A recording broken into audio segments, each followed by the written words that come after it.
कहानी की शुरुआत में हमें पता चलता है कि भविष्य में सभी जेल्स का कंट्रोल प्राइवेट कंपनियों के हाथ में चला जाएगा। ये कंपनियां पैसों के लिए कैदियों की जान तक दांव पर लगा देती हैं। इन्हीं में से एक है टर्मिनल आइलैंड की जेल, जहां कंपनी कैदियों से डेथ रेस करवाती है और देश भर के लोग इसे खूब चाव से देखते थे। ये गाड़ियों की रेस है जहां सभी कैदी अपनी पूरी जान से जीतने की कोशिश करते थे, क्योंकि जो भी कैदी लगातार 5 बार जीत गया उसे रिहा कर दिया जाएगा। आज की रेस में सिर्फ 2 गाड़ियां बची थी। एक में नकाबपोश फ्रैंकेनस्टाइन और उसकी नेविगेटर केस थी, और दूसरी में फ्रैंक का सबसे पुराना दुश्मन जो। फ्रैंक रेस जीतने ही वाला था कि अचानक उसकी गाड़ी में हथियारों ने काम करना बंद कर दिया। फिर फ्रैंक ने केस को पैराशूट के जरिए गाड़ी से निकल जाने को कहा और खुद आगे बढ़ गया। आखिरकार जो ने हमला करके फ्रैंक की गाड़ी में जोरदार धमाका कर दिया। इसके कुछ दिन बाद हम जेनसन नाम के एक आदमी को देखते हैं, जो पहले जेल में रह चुका था लेकिन अब गाड़ी चलाता था। रात को घर पहुंचकर वो अपनी पत्नी से मिला और फिर अपनी नन्ही बेटी को देखने गया। इसी दौरान एक नकाबपोश आदमी ने आकर उसकी पत्नी को जान से मार डाला।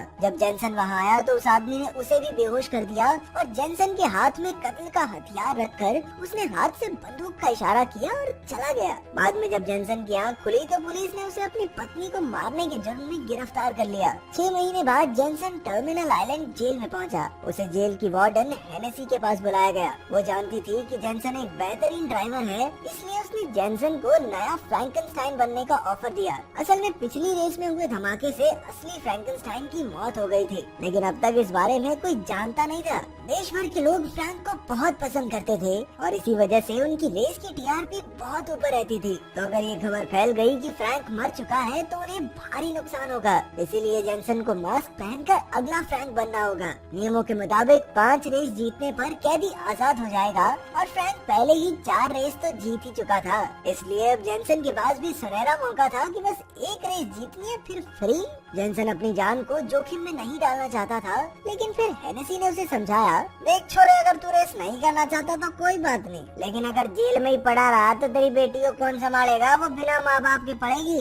उसकी ये बात सुनकर जेनसन फ्रैंक बनकर रेस करने के लिए तैयार हो गया। इसके बाद जेनसन की मुलाकात कोच और उसके आदमियों से हुई जो फ्रैंकेनस्टाइन की गाड़ी को संभालते थे। इसी तरह हर टीम का अलग इलाका था। वहीं एक जगह थी जहाँ हेनेसी महीनों से कुछ बड़ा तैयार कर रही थी। अब जेनसन वहाँ फ्रैंक की जगह आया है, ये सिर्फ उसी की टीम को पता था। फिर कोच ने उसे गाड़ी दिखाई जिसमें कई तरह के हाईटेक हथियार थे, लेकिन ये सिर्फ रेस के दिन ही एक्टिवेट होंगे। इस जेल से भागना भी नामुमकिन था, क्योंकि जेल एक आइलैंड पर थी जहाँ से निकलने के लिए एक छोटे से पुल से होकर जाना पड़ता। अगर कोई भागने की कोशिश भी करता तो पुलिस और हेलीकॉप्टर उसे तुरंत धर दबोचते। फिर टीम ने उसे बताया कि रेस के 3 पड़ाव होंगे, जिसमें पहले 2 पड़ावों में उसे जितने हो सके उतने कैदियों को मारना होगा और तीसरे पड़ाव में जो सबसे पहले गाड़ी चलाकर जीतेगा वही विजेता होगा। हर खिलाड़ी के साथ एक लड़की नेविगेटर का काम करेगी। इसके बाद हम जो और बाकी खिलाड़ियों को भी देखते हैं। तभी जो ने वहाँ आकर कहा कि यह मुकाबला असल में सिर्फ उसके और फ्रैंक के बीच में ही है। उसी पल फ्रैंक की नजर कुछ कैदियों पर पड़ी जिनके हाथ में जीपीएस डिवाइस जैसा कुछ था। उसे याद आया कि ये तो वही डिवाइस है जो उसने अपनी पत्नी के कातिल के हाथ में देखा था।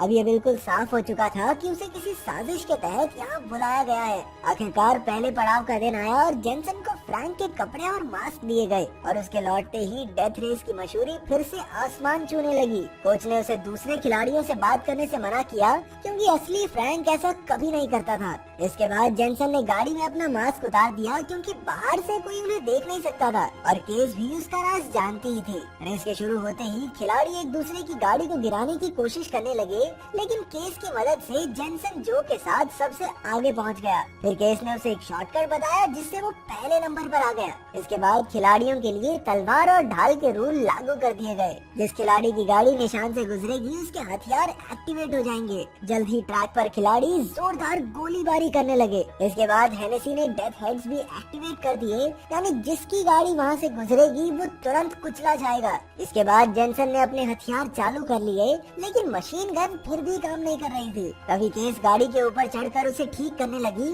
तो उस पर चारों ओर से गोलियां बरसने लगी, लेकिन जेनसन ने जबरदस्त तरीके से गाड़ी मोड़कर उसे बचा लिया। जेनसन ने गाड़ी की शील्ड एक्टिवेट की, लेकिन वो गोलियों की बौछार को ज्यादा देर तक रोक नहीं पाई। फिर उन्होंने धमाका करके कोल्ट की गाड़ी भी भी उड़ा दी। अब जेनसन का मुकाबला फिर से जो से हुआ, लेकिन तभी पेचेंको नाम के एक ड्राइवर ने आकर उसकी तरफ वही बंदूक का इशारा किया जो उसकी पत्नी के कातिल ने किया था। इससे जेनसन का ध्यान भटक गया और आखिरकार पेचेंको ये पड़ाव जीत गया। अब तक 3 खिलाड़ी मर चुके थे और दूसरे पड़ाव में 6 खिलाड़ी पहुंचे। बाद में कोच ने गाड़ी की जांच की कि सारे डिवाइसेस तो ठीक हैं, फिर ये रेस में एक्टिवेट क्यों नहीं हुए। इसके बाद जेनसन सीधा हेनेसी के पास पहुंचा और कहा कि वो जानता है कि पेचेंको ने ही उसकी पत्नी को मारा है, लेकिन ये सब हेनेसी का ही तो प्लान था ताकि जेनसन को फ्रैंक बनाकर रेस में लाया जा सके। ये सुनकर भी हेनेसी ने सच्चाई कबूल नहीं की, बल्कि जेनसन की बेटी की तस्वीर दिखाकर एक बार फिर से उसे धमका दिया। बेचारा जेनसन उस वक्त तो कुछ नहीं कर पाया,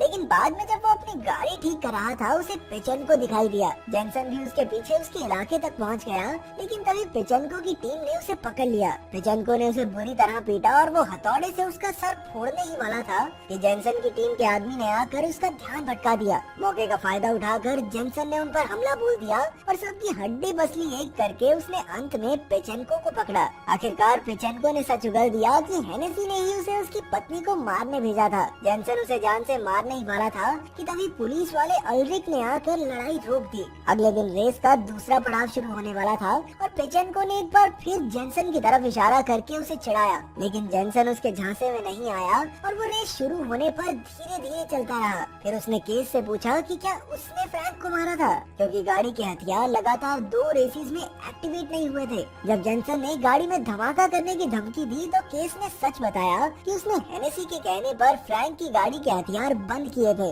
हेनेसी नहीं चाहती थी कि फ्रैंक जीत कर रिहा हो जाए, लेकिन उनका प्लान फ्रैंक को मारने का भी नहीं था। फ्रैंक खुद ही जीतने के चक्कर में मारा गया। ये सुनकर जेनसन फिर से रेस में शामिल हो गया। इस बार उसकी टक्कर पेचेंको से थी। उसने पेचेंको से आगे निकलकर हथियार एक्टिवेट करने के निशान को पार किया, लेकिन सब सोच रहे थे कि गाड़ी के हथियार तो सामने की तरफ हैं, तो इस्तेमाल कैसे करेगा। लेकिन जेनसन ने अपने मन में बोला, धूम मचा ले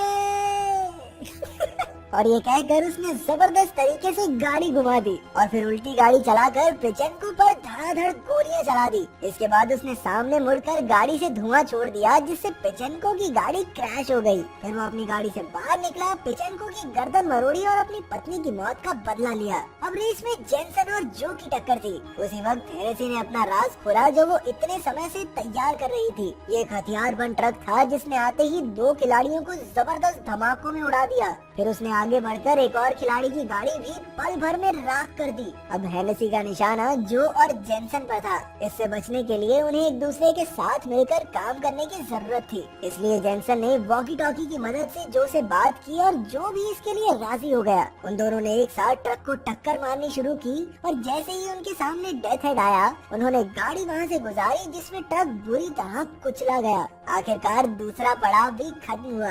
उधर हेनेसी और अल्ड्रिक ने फैसला किया कि उन्हें जेनसन को रास्ते से हटाना होगा ताकि वो रिहा ना हो सके। इसीलिए रेस शुरू होने से पहले अल्ड्रिक ने जेनसन की गाड़ी में एक बॉम्ब लगा दिया था। जेनसन जानता था कि आज तक रेस जीतकर कोई रिहा नहीं हुआ, इसलिए ये लोग उसे भी जीतने तो नहीं देंगे। जेनसन के दिमाग में एक प्लान आया और उसने अपनी टीम से कहकर गाड़ी का रिजर्व टैंक तेल से भरवा दिया। बाद में जब वो तैयार हो रहा था तो हेनेसी ने आकर उसे रिहाई के कागज दिए। उसने कहा कि अगर जेनसन रेस जीतता है फिर भी उसे फ्रैंक बनकर यहाँ रहना चाहिए। जेनसन ने इसका कोई जवाब नहीं दिया और कागज जेब में रखकर चला गया। जब वो गाड़ी में बैठा तो केस ने उसे बताया कि हेनेसी ने उसे जेनसन को ना जीतने देने को कहा है। हालांकि जेनसन को इससे भी कोई फर्क नहीं पड़ा। फिर जब रेस शुरू हुई तो अल्ड्रिक ने सिर्फ जो के हथियार एक्टिवेट किए, जो ने तुरंत जेनसन पर जबरदस्त वार करने शुरू कर दिए। इसके बाद जो ने उस पर कई रॉकेट्स छोड़ दिए, लेकिन जेनसन ने किसी तरह गाड़ी घुमा दी और रॉकेट्स जाकर दीवार पर लगे। असल में जो और जेनसन ने मिलकर इन रॉकेट्स का निशाना एक जगह लगाने की सोची थी। कुछ ही धमाकों में दीवार टूट गई और वो दोनों जेल से भाग निकले।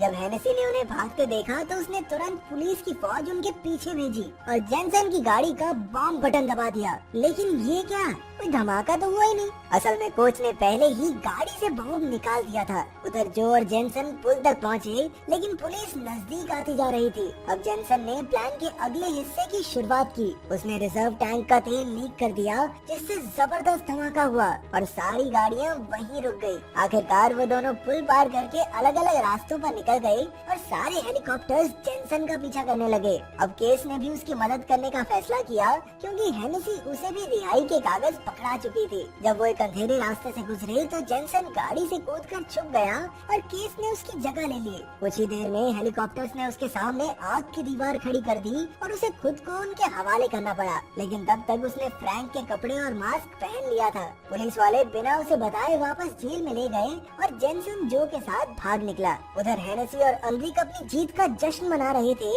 कि तभी हेनेसी ने एक डब्बा खोला जिसमें वही बॉम्ब था। अब की बार कोच ने उसका बटन दबा दिया और वो दोनों वहीं मारे गए। 6 महीने बाद जो और जेनसन मिलकर अपनी गाड़ियों की दुकान चलाने लगे और जेनसन को भी अपनी बेटी वापस मिल गई थी। उधर केस भी रिहा हो गई और आखिर में अपनी नई गाड़ी लेकर उनसे मिलने आई।